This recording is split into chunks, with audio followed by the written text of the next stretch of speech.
আসসালামু আলাইকুম। বিটিভি চট্টগ্রামের সংবাদে সবাইকে স্বাগত জানাচ্ছি ইকবাল হোসেন সিদ্দিকী। প্রথমে সংবাদ শিরোনাম। উপদেষ্টা পরিষদের বৈঠকে গুম ও হাওর সংক্রান্ত অধ্যাদেশ এবং সুইজারল্যান্ডের বার্নে বাংলাদেশের নতুন দূতাবাস স্থাপনের প্রস্তাব অনুমোদন।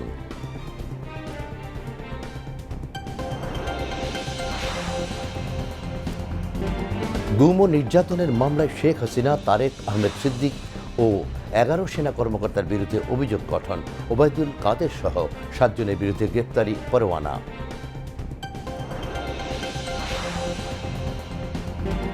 ওসমান হাদির অবস্থা সংকটাপন্ন, দেশবাসীকে শান্ত থেকে দোয়া ও প্রার্থনার আহ্বান প্রধান উপদেষ্টার।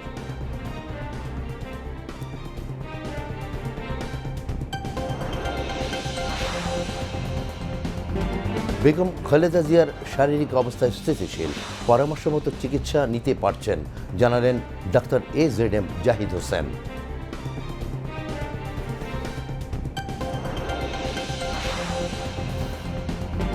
পোস্টাল ভোট দিতে 4,58,000 প্রবাসী ও সরকারি চাকুরিজীবীর নিবন্ধন, জানালো নির্বাচন কমিশন।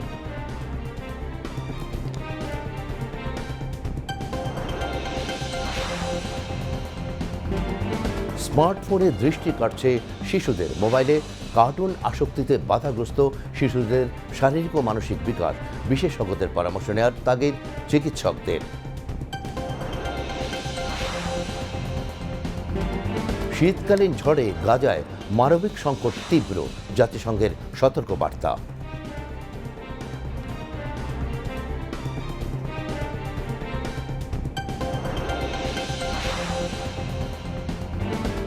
এবং দুবাইয়ে শ্রীলঙ্কাকে 39 রানে হারিয়ে বি গ্রুপ চ্যাম্পিয়ন হয়েই অনূর্ধ্ব-19 এশিয়া কাপের সেমিফাইনালে বাংলাদেশ।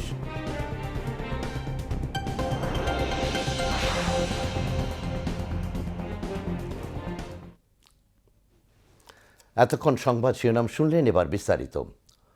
গুম প্রতিরোধ ও প্রতিকার সংশোধন অধ্যাদেশ 2025-এর খসড়া, বাংলাদেশ হাওর ও জলাভূমি সংরক্ষণ অধ্যাদেশ 2025-এর খসড়ার নীতিগত ও চূড়ান্ত অনুমোদন এবং সুইজারল্যান্ডের রাজধানী বার্নে বাংলাদেশের নতুন একটি দূতাবাস স্থাপনের প্রস্তাব অনুমোদন দিয়েছে উপদেষ্টা পরিষদ।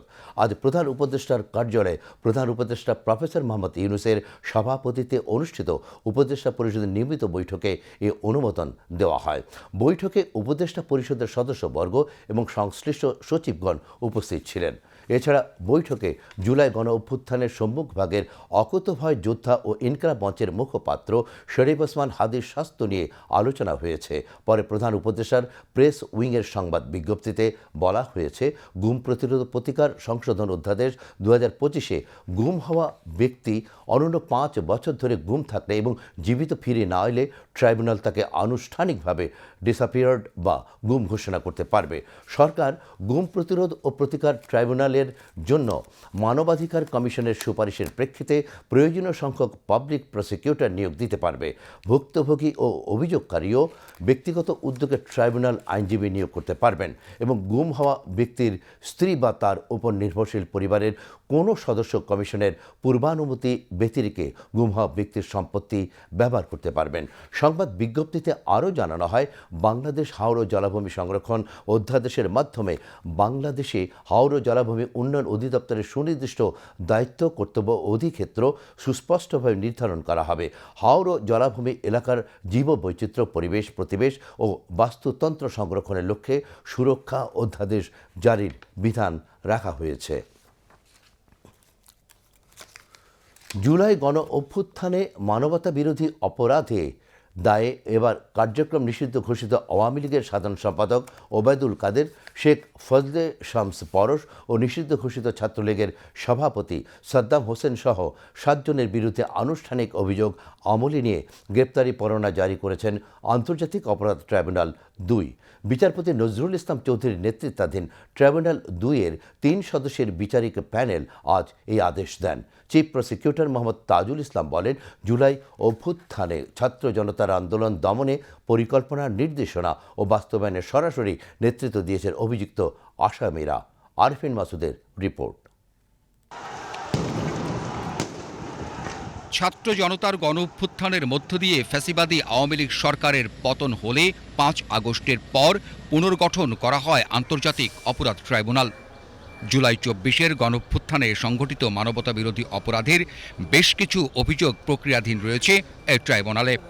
এ সকল অভিযোগ থেকে বুধবার মানবতাবিরোধী অপরাধের দায়ে ট্রাইব্যুনালে আরও একটি অভিযোগ দায়ের করেন প্রসিকিউশন। এই মামলায় ওবায়দুল কাদের ও ফজলে শামস পরশ সহ ৭ জনকে অভিযুক্ত করা হয়। এই ৭ আসামিদের বিরুদ্ধে অভিযোগ আমলে নিয়ে গ্রেপ্তারি পরোয়ানা জারি করেছেন আন্তর্জাতিক অপরাধ ট্রাইব্যুনাল ২। পরে সাংবাদিকদের ব্রিফ করেন চিফ প্রসিকিউটর মোহাম্মদ তাজুল ইসলাম। বলেন, জুলাই গণঅভ্যুত্থানে ছাত্র জনতার আন্দোলন দমনে পরিকল্পনা, নির্দেশনা ও বাস্তবায়নে অভিযুক্তরা সরাসরি নেতৃত্ব দিয়েছেন।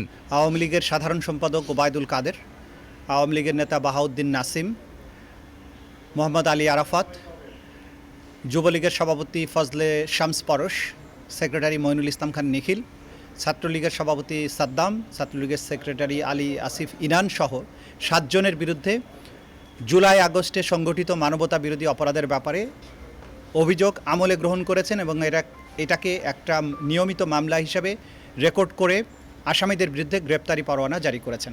ওবায়দুল কাদের সরকারের একজন প্রভাবশালী মন্ত্রী ছিলেন এবং আওয়ামী লীগের সাধারণ সম্পাদক হিসাবে জুলাই আগস্টে বাংলাদেশে যে গণহত্যাগুলো হয়েছে সেই গণহত্যার পরিকল্পনা, নির্দেশ এবং বাস্তবায়নের ক্ষেত্রে গুরুত্বপূর্ণ ভূমিকা পালন করেছেন এবং একই সাথে তার দলের অন্যান্য নেতারা, বিশেষ করে বাহাউদ্দিন নাসিম, আলী আরাফাত, তারা এই পুরো প্রক্রিয়াতে সরাসরি সম্পৃক্ত থেকে এই হত্যাকাণ্ডকে ফ্যাসিলিটেট করা, হত্যাকাণ্ড সংগঠনের পরিকল্পনা করার ব্যাপারে তাদের বিরুদ্ধে অভিযোগ আনা হয়েছে। অভিযুক্তরা জুলাই গণঅভ্যুত্থানকালীন বিভিন্ন বাহিনীর সহযোগী হয়ে ছাত্র জনতার উপর আক্রমণ করেছেন বলেও জানান চিফ প্রসিকিউটর। যে জুলাই আগস্টে যে হত্যাকাণ্ড বাংলাদেশে সংঘটিত হয়েছে সেখানে পুলিশের পাশাপাশি বা অন্যান্য বাহিনীগুলোর পাশাপাশি অক্সিলিয়ারি ফোর্স হিসাবে আওয়ামী লীগ, যুবলীগ এবং ছাত্রলীগ এই ৩টি বাহিনী সরাসরি আক্রমণে অংশগ্রহণ করেছে এবং নির্মম নিষ্ঠুরভাবে ছাত্র জনতার আন্দোলন দমনে তারা হত্যাকাণ্ড চালিয়েছে, অত্যাচার করেছে, মানুষকে অঙ্গহানি করেছে, মানুষকে বন্দী করেছে এবং অন্যান্য ধরনের অপরাধ করেছে। চিফ প্রসিকিউটর বলেন, জুলাইয়ে সংঘটিত মানবতা বিরোধী অপরাধে যারা মূল ভূমিকা পালন করেছে তাদেরকে এই মামলায় আনা হয়েছে এবং ন্যায় বিচার তাদের পলায়নের জন্য বসে থাকবে না। আসামিরা প্রত্যেকেই পলাতক আছেন, এই জন্য আইনশৃঙ্খলা রক্ষাকারী বাহিনীকে নির্দেশ দেওয়া হয়েছে তাদেরকে গ্রেপ্তার করে আদালতে উপস্থিত করার জন্য। তারা যদি তাদের নির্দোষিতা প্রমাণ করার জন্য নিজেরা আদালতে উপস্থিত না হন, সেটার দায় দায়িত্ব তাদের নিজেদের। ন্যায় বিচার তাদের এই পলায়নের জন্য বসে থাকবে না। তখন বাংলাদেশের প্রচলিত আইন অনুযায়ী এই আসামিদেরকে পলাতক ঘোষণা করে তাদের পক্ষে রাষ্ট্রের পক্ষ থেকে আইনজীবী নিয়োগ করা হবে যদি তারা হাজির না হন, এবং এরপরে আইনসম্মত প্রক্রিয়ায় এই বিচারটি সামনে অগ্রসর হবে। আগামী ২৯ ডিসেম্বর আসামিদের গ্রেপ্তার করে হাজিরের নির্দেশ দিয়েছেন tribunal ২। Arifin Masud, BTV news, Dhaka. Awami লীগের ফ্যাসিবাদী শাসন আমলে জিআইসি সেলের ২৬ জনকে গুম ও নির্যাতনের অভিযোগে করা মামলায় শেখ হাসিনা সহ ১৩ জনের বিরুদ্ধে অভিযোগ গঠন করে বিচার শুরু আদেশ দিয়েছেন ট্রাইব্যুনাল ১। বিচারপতি গোলাম মুর্তজা মজুমদারের নেতৃত্বাধীন ট্রাইব্যুনাল ১-এর ৩ সদস্যের বিচারিক প্যানেল আজ এই আদেশ দেন। এই আদেশের মধ্য দিয়ে দেশের ইতিহাসে গুমের ঘটনায় প্রথম কোনো মামলার আনুষ্ঠানিক বিচার শুরু হলো। আগামী ১৯শে জানুয়ারি মামলাটি সূচনা, বক্তব্য ও সাক্ষ্য গ্রহণের দিন ধার্য করেছেন আন্তর্জাতিক অপরাধ ট্রাইব্যুনাল। আরিফিন মাসুদের আরও একটি রিপোর্ট। ৫ আগস্ট পতিত আওয়ামী লীগ সরকারের পতনের পর একের পর এক উদ্ঘাটন হতে থাকে গুমের ঘটনা। এ সকল ঘটনার মধ্য থেকে সুনির্দিষ্ট অভিযোগের প্রেক্ষিতে গুমের দ্বিতীয় মামলায় জেআইসি সেলে ২৬ জনকে নির্যাতনের ঘটনায় মানবতাবিরোধী অপরাধে শেখ হাসিনা, তারিক আহমেদ সিদ্দিক ও ১১ সেনা কর্মকর্তাসহ ১৩ জনকে এ মামলায় অভিযুক্ত করা হয়। এর মধ্যে গ্রেপ্তার থাকা অভিযুক্ত ৩ সেনা কর্মকর্তাকে বৃহস্পতিবার সকালে ট্রাইব্যুনালে হাজির করা হয়। সেনানিবাসে অবস্থিত অস্থায়ী কারাগার থেকে প্রায় সকাল ১০টার দিকে তাদের ট্রাইব্যুনালে আনা হয়। বিচারপতি গোলাম মুর্তজা মজুমদারের নেতৃত্বাধীন ৩ সদস্যের ট্রাইব্যুনাল ১-এ বিচারিক কাজ শুরু হলে সেনা কর্মকর্তাদের পক্ষে আইনজীবীদের করা অব্যাহতি আবেদন খারিজ করে দিয়ে মামলাটিতে অভিযোগ গঠন করে বিচার শুরুর আদেশ দেন ট্রাইব্যুনাল ১। পরে সাংবাদিকদের ব্রিফ করেন প্রসিকিউটর শাইখ মাহাদি। বলেন, এই মামলায় ১৯ জানুয়ারি সূচনা বক্তব্য উপস্থাপন ও সাক্ষ্য গ্রহণের দিন ধার্য করেছেন ট্রাইব্যুনাল ১। মামলা ট্রাইব্যুনাল চার্জ গঠনের আদেশ দিয়েছেন। ৫টি চার্জ গঠন করা হয়েছে আসামিদের বিরুদ্ধে এবং চার্জ গঠনের আদেশের প্রেক্ষিতে এই মামলার আনুষ্ঠানিক বিচার প্রক্রিয়া শুরু হয়ে গেল। এই মামলাটি হচ্ছে মূলত জয়েন্ট ইন্টারোগেশন সেন্টার নামে পরিচিত যে প্রতিষ্ঠান বা স্থাপনাটি রয়েছে, যেটিকে আয়নাঘর নামে বলা হয়, সেই আয়নাঘরের বিভিন্ন সময়ে প্রায় ২৬ জন ভিকটিমকে গুম করে রাখা হয়েছিল। গুম করে তাদের উপর শারীরিক মানসিক নির্যাতন করা হয়েছিল।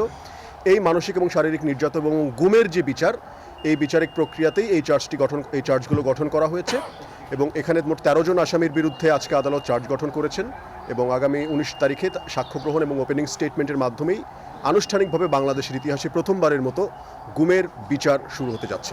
সাংবাদিকদের ব্রিফকালে গ্রেপ্তার থাকা ৩ সেনা কর্মকর্তাদের আইনজীবী মাসুদ সালাউদ্দিন ও আজিজুর রহমান দুলু বলেন, ট্রাইব্যুনালের অবজারভেশনের পরিপ্রেক্ষিতে রিভিউ আবেদন করবেন তারা। আজকে এই ডিসচার্জ পিটিশনের যে আদেশ দিয়েছেন এটা রিজেক্ট করেছেন। পরবর্তী সময়ে ১৯ জানুয়ারি ২০২৬ মামলা আসলে সাক্ষীর জন্য রেখেছেন। আমরা কিন্তু আরেকটা নোটিশই দিয়েছি যে ওনারা যে অবজারভেশন দিয়েছেন এই অবজারভেশনগুলো কিন্তু আমরা রিভিউ করব ওই অবজারভেশনের উপরে। আমাদের ৩ জন অভিযুক্ত যে সকল চার্জ গঠন করা হয়েছে এই অভিযুক্ত ৩ জন আসামির বিরুদ্ধে তারা এই আসামির বিরুদ্ধে গঠিত অভিযোগ ডিনাই করেছেন এবং নির্দোষ দাবি করে বিচার প্রার্থনা করেছেন। Arifin Masud, BTV news, Dhaka. সিঙ্গাপুরের পররাষ্ট্রমন্ত্রী ডক্টর ভিভিয়ান বালাকৃষ্ণান গতকাল দেশটিতে চিকিৎসাধীন জুলাই গণ অভ্যুত্থানের সম্মুখভাগের অকুতোভয় যোদ্ধা ও ইনকিলাব মঞ্চের মুখপাত্র শরীফ ওসমান হাদিকে দেখতে গিয়েছিলেন। গতরাত ৯টা ৪০ ডক্টর ভিভিয়ান বালাকৃষ্ণান প্রধান উপদেষ্টা প্রফেসর মোহাম্মদ ইউনূসকে ফোন করেন এবং হাদির চিকিৎসা কার্যক্রম সম্পর্কে তাকে অবহিত করেন। তিনি জানান, হাদির অবস্থা অত্যন্ত সংকটাপন্ন। প্রধান উপদেষ্টা দেশবাসীকে শান্ত থাকার আহ্বান জানিয়ে হাদির জন্য দোয়া ও প্রার্থনা করার অনুরোধ জানান। রাজধানীর এভারকেয়ার হাসপাতালে চিকিৎসাধীন বিএনপি চেয়ারপারসন বেগম খালেদা জিয়ার শারীরিক অবস্থা আগের মতোই স্থিতিশীল রয়েছে। চিকিৎসকদের পরামর্শ মতে তিনি চিকিৎসা গ্রহণ করতে পারছেন বলে জানিয়েছেন বিএনপি চেয়ারপারসনের ব্যক্তিগত চিকিৎসক ও বিএনপি স্থায়ী কমিটির সদস্য অধ্যাপক ডক্টর এস.জেড.এম. জাহিদ হোসেন। তিনি আজ দুপুরে রাজধানীর এভারকেয়ার হাসপাতালের সামনে বেগম খালেদা জিয়ার চিকিৎসার সর্বশেষ পরিস্থিতি নিয়ে সাংবাদিকদের ব্রিফিংয়ে এ তথ্য জানান। দেশনেত্রী বেগম খালেদা জিয়ার শারীরিক অবস্থা পূর্বে যে অবস্থায় ছিল, অর্থাৎ যেভাবে আমি কয়েকদিন আগেও আপনাদেরকে বলেছিলাম যে ওনার চিকিৎসা মেডিকেল বোর্ড, সেই বোর্ড প্রতিদিন সকালবেলা ওনার স্বাস্থ্য পরীক্ষা করেন এবং ওনারা এখানে আলোচনা করেন। কিন্তু যেহেতু টাইম ডিফারেন্স আছে সেজন্যই প্রতিদিন আবার সন্ধ্যার পরে বিদেশিদের সাথেও আমাদের যৌথ এমডিটি মানে মেডিকেল মাল্টিডিসিপ্লিনারি যে মেডিকেল টিম সেটার মিটিং হয় এবং তারই পরিপ্রেক্ষিতে ওনার চিকিৎসা এখানে পরিচালিত হচ্ছে এবং উনি আলহামদুলিল্লাহ এখন পর্যন্ত চিকিৎসকদের পরামর্শ মোতাবেক যে চিকিৎসা ওনাকে দেওয়া হচ্ছে সেই চিকিৎসা উনি ঠিকমতো গ্রহণ করতে পারছেন এবং ওনার শারীরিক অবস্থা গত কয়েকদিন পূর্বেও যে অবস্থায় ছিল আলহামদুলিল্লাহ উনি সেটি মেনটেন করে যাচ্ছেন। ত্রয়োদশ জাতীয় সংসদ নির্বাচন ও গণভোটে ভোটাধিকার প্রয়োগের লক্ষ্যে পোস্টাল ভোট বিডি অ্যাপের মাধ্যমে এখন পর্যন্ত ৪,৮৫,১৮৪ জন ভোটার নিবন্ধন করেছেন। বিশ্বের বিভিন্ন দেশ থেকে প্রবাসী বাংলাদেশিদের পাশাপাশি নির্বাচনী দায়িত্বে নিয়োজিত ও নিজ ভোটার এলাকার বাইরে অবস্থানরত সরকারি চাকরিজীবীরাও পোস্টাল ভোট বিডি অ্যাপের মাধ্যমে নিবন্ধন করছেন। আজ বেলা 11:30 পর্যন্ত নির্বাচন কমিশনের ওয়েবসাইটে প্রকাশিত পোস্টাল ভোটিং আপডেট থেকে প্রাপ্ত তথ্য অনুযায়ী পোস্টাল ভোট বিডি অ্যাপের মাধ্যমে এখন পর্যন্ত মোট 4,85,184 জন ভোটার নিবন্ধন করেছেন। তাদের মধ্যে 4,55,545 জন পুরুষ ভোটার ও 29,637 জন নারী ভোটার রয়েছেন।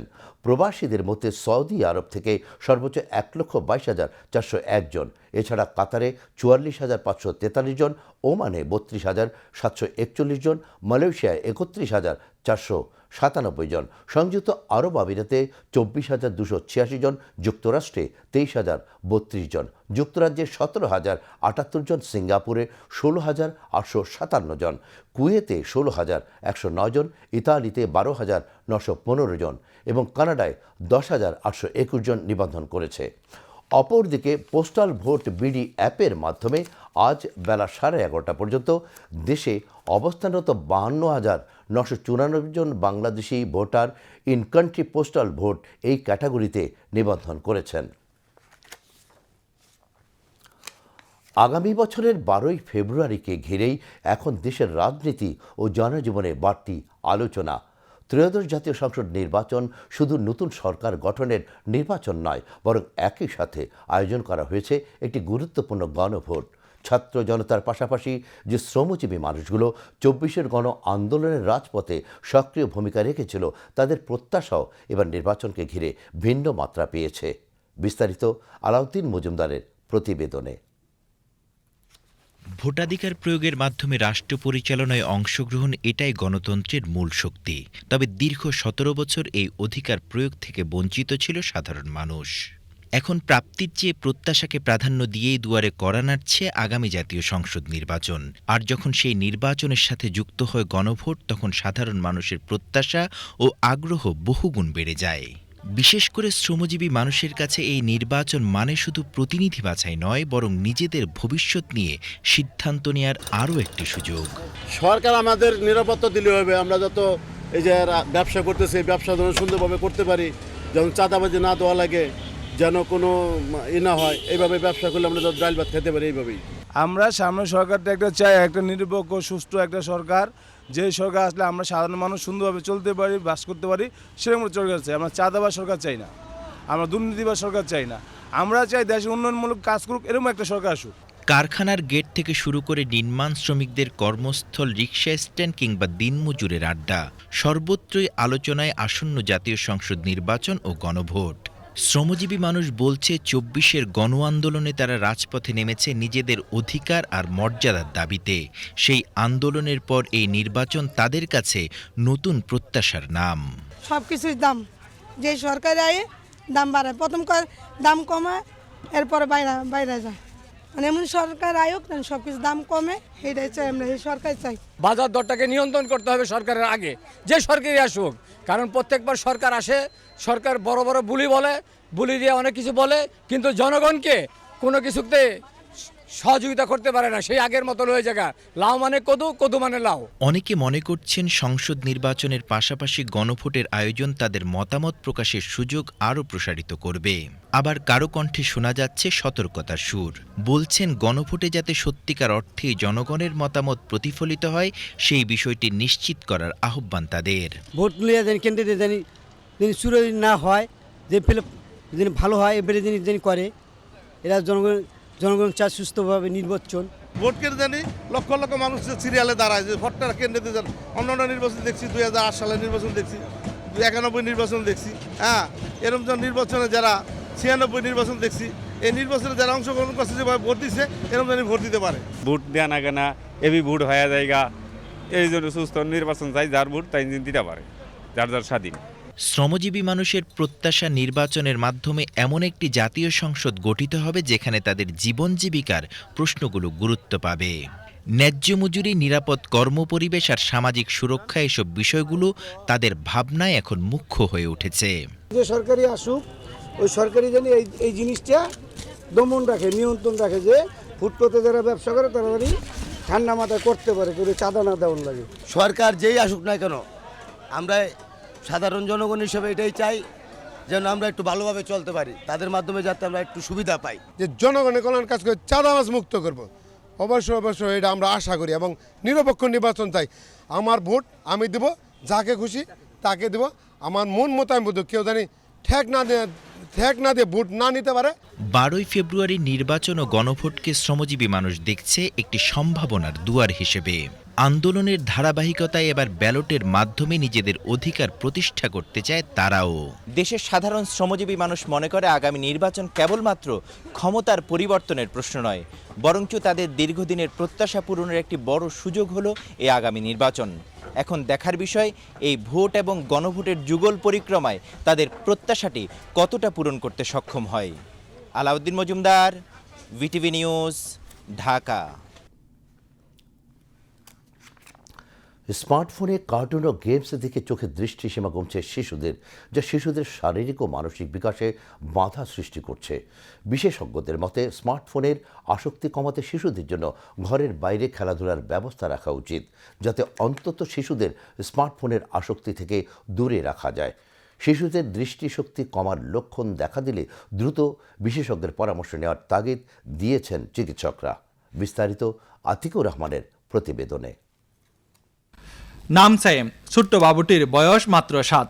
4 বছর বয়স থেকে চোখের পুরো লেন্সের চশমা দিয়েছে চোখের ডাক্তার।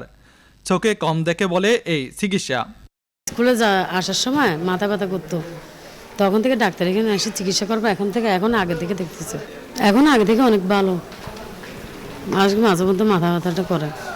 সাইমের মতো হাজারো শিশুর শৈশব আটকে যাচ্ছে কাচের ফ্রেমে। ডিজিটাল স্ক্রিন ব্যবহারের ফলে কিনু দৃষ্টির সমস্যা কয়েক গুণ বেড়েছে। হঠাৎ করে ঝাপসা হয়ে যায়, রোদে গেলে তো চোখে এরকম একটা করে যায়, ব্যথা করে, মাথা ঘুরে উঠে হঠাৎ করে। এখন বলছে চশমা দিছে। আমরা যখন বুঝতে পারি ওর মাথা ঘুরাচ্ছে, বলতেছে হালকা ঝাপসা দেখে, তখন আমরা দ্রুত লায়ন্স হসপিটালে নিয়ে আসি। 5 দিন এটা ট্রাইতে রাখা হয়েছে। বলছে আপনার 5 দিন পর আসেন, তো 18 তারিখ। আজকে আসার পরও দেখছি যে ঠিকই বাচ্চার চোখে সমস্যা আছে, তো ওনাকে সানগ্লাস দেওয়া হয়েছে। 3 মাস পর আবার আসতে বলছে। চিকিৎসকরা বলছেন গত 1 দশকে শিশুদের মধ্যে মায়োপিয়া বা ক্ষীণ দৃষ্টির সমস্যা কয়েক গুণ বেড়েছে।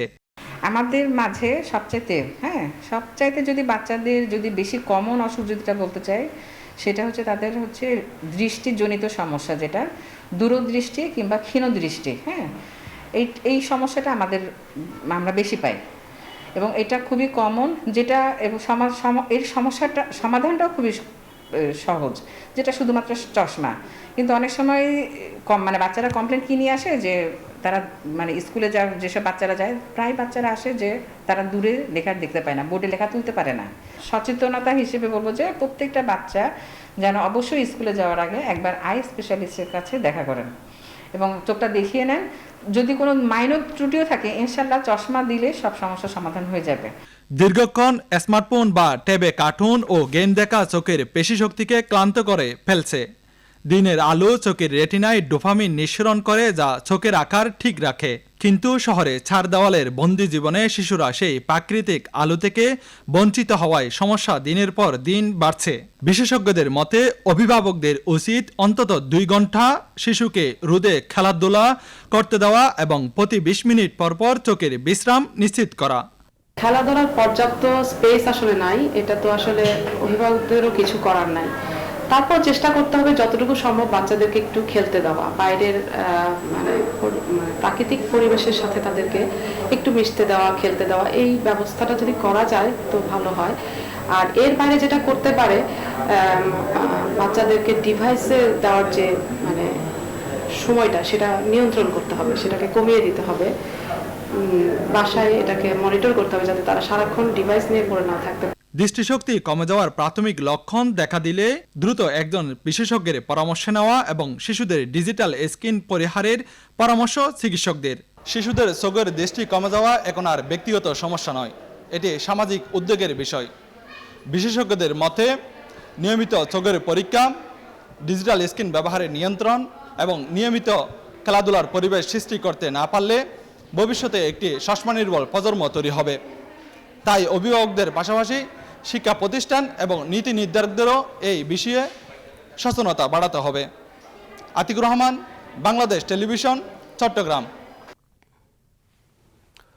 এবার আন্তর্জাতিক সংবাদ।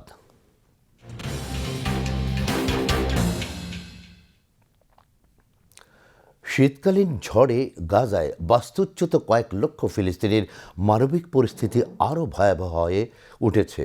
ত্রাণ সংস্থাগুলো জানিয়েছে, ইসরায়েলের আরোপিত বিধি নিষেধের কারণে অবরুদ্ধ এই ভূখণ্ডে জরুরি আশ্রয় ও জীবন রক্ষাকারী সহায়তা পৌঁছানো ব্যাহত হচ্ছে। জাতিসংঘ বলছে, গাজায় প্রবেশের জন্য তাঁবু, কম্বলসহ প্রয়োজনীয় ত্রাণ সামগ্রী প্রস্তুত থাকলেও সীমান্ত ক্রসিংগুলোতে এখনও ইসরায়েলি কর্তৃপক্ষ বাধা দিচ্ছে বা কঠোর নিয়ন্ত্রণ আরোপ করছে। জাতিসংঘ মহাসচিবের মুখপাত্র ফারহান হক জানান, টানা ঝড় বৃষ্টিতে গাজা জুড়ে বহু অস্থায়ী আশ্রয়কেন্দ্র ক্ষতিগ্রস্ত হয়েছে এবং অসংখ্য মানুষ তাদের প্রয়োজনীয় সম্বল হারিয়েছে। এই পরিস্থিতিতে গাজা জুড়ে প্রায় 30,000 শিশু সরাসরি ক্ষতিগ্রস্ত হয়েছে। দ্রুত সহায়তা কার্যক্রম পুনরায় চালু করতে জরুরি ভিত্তিতে মেরামতের প্রয়োজন রয়েছে বলেও জানান তিনি। এদিকে গাজার ফিলিস্তিনি সিভিল ডিফেন্স এক বিবৃতিতে জানিয়েছে, বর্তমানে গাজা উপত্যকায় যে পরিস্থিতি বিরাজ করছে তা বাস্তবিক অর্থেই মানবিক বিপর্যয়। এই ক্রমাগত পরিস্থিতির মধ্যেই কাতারের প্রধানমন্ত্রী শেখ মোহাম্মদ বিন আব্দুল রহমান বিন জাসিম আল থানি ওয়াশিংটন ডিসিতে যুক্তরাষ্ট্রের পররাষ্ট্রমন্ত্রী মার্কো রুবিওর সঙ্গে বৈঠক করেন। বৈঠকে গাজায় ভঙ্গুর যুদ্ধবিরতি পরিস্থিতি স্থিতিশীল করার বিষয়টি নিয়ে আলোচনা হয়। কাতারি কর্মকর্তারা জানান, আলোচনায় মধ্যস্থকারী হিসেবে কাতারের ভূমিকা, গাজায় জরুরি ত্রাণ প্রবেশের প্রয়োজনীয়তা এবং যুদ্ধ অবসানে যুক্তরাষ্ট্র সমর্থিত পরিকল্পনার পরবর্তী ধাপ নিয়ে অগ্রগতির বিষয়টি গুরুত্ব পেয়েছে। ইউরোপীয় নেতাদের নিয়ে কড়া ভাষায় কথা বলেছেন রাশিয়ার president Vladimir Putin. Russia Ukraine যুদ্ধ নিয়েও তিনি নিজের কঠোর অবস্থান পুনর্ব্যক্ত করেছেন। রুশ প্রেসিডেন্ট বলেছেন, কূটনীতির মাধ্যমে বা সামরিক শক্তি খাটিয়ে যেভাবেই হোক না কেন ইউক্রেনে নিজেদের লক্ষ্য পূরণ করবে মস্কো। বুধবার রাতে রাশিয়ার পররাষ্ট্র মন্ত্রণালয়ের এক বার্ষিক সভায় এ কথা বলেন পুতিন। এমন সময় তিনি এই অবস্থান তুলে ধরলেন যখন ইউক্রেন যুদ্ধ থামাতে তৎপরতা বাড়িয়েছে যুক্তরাষ্ট্রের প্রেসিডেন্ট ডোনাল্ড ট্রাম্প। তবে এর তৎপরতা ঘিরে এখন পর্যন্ত উল্লেখযোগ্য অগ্রগতি দেখা যাচ্ছে না। পুতিন বলেন, ইউক্রেন যদি বাস্তবমুখী আলোচনা না চায় তাহলে যুদ্ধের মাধ্যমে ঐতিহাসিক ভূখণ্ডগুলো মুক্ত করবে রাশিয়া। এই যুদ্ধের ক্ষেত্রটা যুক্তরাষ্ট্রের সাবেক সরকারগুলো ইচ্ছা করে সৃষ্টি করেছে বলেও অভিযোগ করেন রুশ প্রেসিডেন্ট। এরপর ইউরোপের নেতাদের বিরুদ্ধে যুক্তরাষ্ট্রের সাবেক প্রেসিডেন্ট জো বাইডেনের প্রশাসনের সঙ্গে হাত মেলানোর অভিযোগ করেন পুতিন। পুতিনের এই মন্তব্যের আগে সম্প্রতি মার্কিন কর্মকর্তারা বলেছিলেন, জার্মানির রাজধানী বার্লিনে ইউক্রেন ও ইউরোপীয় নেতাদের সঙ্গে যুক্তরাষ্ট্রের আলোচনায় শান্তি চুক্তি সংক্রান্ত 90% সমস্যার সমাধান হয়েছে। যদিও মস্কো ও কিয়েভের মধ্যে সবচেয়ে বড় দুই সমস্যা ভূখণ্ড ছাড় ও জাপোরিজিয়ায় পারমাণবিক বিদ্যুৎ কেন্দ্র নিয়ে এখন পর্যন্ত কোনো সুরাহা না হওয়া। আবারও দেশের খবর। চট্টগ্রাম নগরীর রৌফাবাদে অবস্থিত মানসিক প্রতিবন্ধী শিশুদের প্রতিষ্ঠান সরকারি শিশু পরিবার ও ছোটমণি নিবাস পরিদর্শন করেছেন সমাজ কল্যাণ মন্ত্রণালয়ের সচিব ডক্টর মোহাম্মদ আবু ইউসুফ। সকালে প্রতিষ্ঠানের বিভিন্ন কার্যক্রম ও সেখানে শিশুদের জন্য সরকারের নেওয়া একটি ভবন নির্মাণ প্রকল্প পরিদর্শন করেন তিনি। এ সময় বিভাগীয় জেলা সমাজসেবা কার্যালয়ের কর্মকর্তাবৃন্দ উপস্থিত ছিলেন।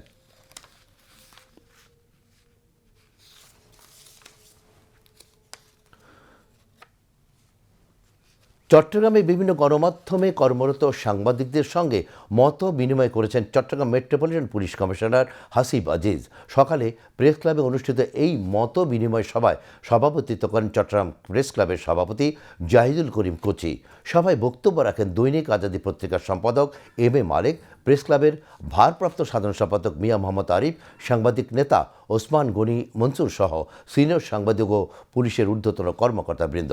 সভায় সিএমপি কমিশনার সাংবাদিকদের বস্তুনিষ্ঠ সাংবাদিকতার আহ্বান জানিয়ে বলেন, সামনে নির্বাচন, অনেক চ্যালেঞ্জ।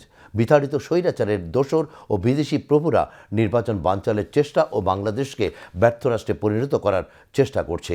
এই চক্রান্তকে নস্যাৎ করে দিতে হবে। বিতাড়িত স্বৈরাচার আওয়ামী লীগ এবং তাদের যে বিদেশি প্রভু যারা আছে তাদের এই প্রচেষ্টাকে আমাদেরকে নস্যাৎ করতে হবে। এই টার্গেটেড কিলিংগুলোর ব্যাপারে আমরা আসামি ধরা অব্যাহত আছে, অস্ত্র উদ্ধার করা অব্যাহত আছে, কিন্তু আমার মনে হয় 80%-এর বেশি অস্ত্র এই চট্টগ্রামের নাগরিকদের সহায়তায় তারা আমাদের পুলিশ কিন্তু এগুলো উদ্ধার করতে সমর্থ হয়েছে। আমাদের প্রস্তুতি আছে নির্বাচন পূর্ব, নির্বাচনের সময় এবং নির্বাচন উত্তর 3 ধাপেই আমাদের প্রস্তুতি আছে। শেয়ার বাজারের খবর।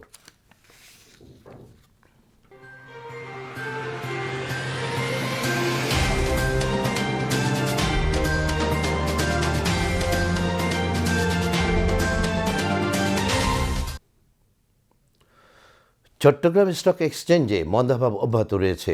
আজ সপ্তাহের শেষ দিনে শেয়ার লেনদেন ও মূল্য সূচক দুটোই কমে গেছে। দিন শেষে সার্বিক সূচক দাঁড়িয়েছে 13,624.36, যা গতকালের চেয়ে শতকরা 0.51 কম। এছাড়া সিএসই 30-এর মূল্য সূচক দাঁড়ায় 12,090.57, যা গতকালের চেয়ে শতকরা 0.66 কম।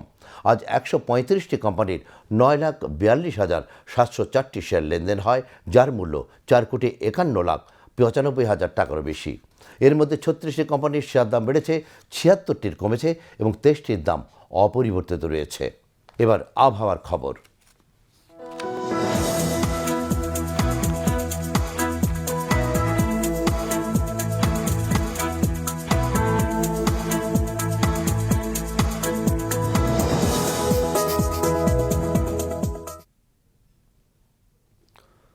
পতেঙ্গা আবহাওয়াবিদ জানিয়েছে, আগামীকাল সন্ধ্যে 6টা পর্যন্ত চট্টগ্রাম এবং পার্শ্ববর্তী এলাকায় আকাশ অস্থায়ীভাবে আংশিক মেঘলাসহ আবহাওয়া শুষ্ক থাকতে পারে। সেই সাথে ভোরের দিকে নদী অববাহিকা ও তৎসংলগ্ন এলাকার কোথাও কোথাও হালকা কুয়াশা বিরাজ করতে পারে। রাতের তাপমাত্রা সামান্য বৃদ্ধি পেতে পারে এবং দিনের তাপমাত্রা প্রায় অপরিবর্তিত থাকতে পারে। পরবর্তী 24 ঘন্টায় আবহাওয়ার সামান্য পরিবর্তনের সম্ভাবনা রয়েছে। নগরীতে আজ সর্বোচ্চ তাপমাত্রা ছিল 30.6 ডিগ্রি সেলসিয়াস, যা স্বাভাবিকের চেয়ে 3.6 ডিগ্রি বেশি, এবং সর্বনিম্ন তাপমাত্রা ছিল 17.4 ডিগ্রি সেলসিয়াস, যা স্বাভাবিকের চেয়ে 1.8 ডিগ্রি বেশি। আগামীকাল চট্টগ্রামে সূর্যোদয় 6টা 27 মিনিটে এবং সূর্যাস্ত 5টা 13 মিনিটে। এবার জানিয়ে দিচ্ছি কর্ণফুলী নদীতে আগামীকালের জোয়ার ভাটার সময়সূচি। ভাটা শুরু হবে রাত 12টা 20 মিনিটে, জোয়ার সকাল 7টা 4 মিনিটে। পরবর্তী ভাটা শুরু হবে দুপুর 12টা 45 মিনিটে এবং জোয়ার সন্ধ্যে 6টা 52 মিনিটে।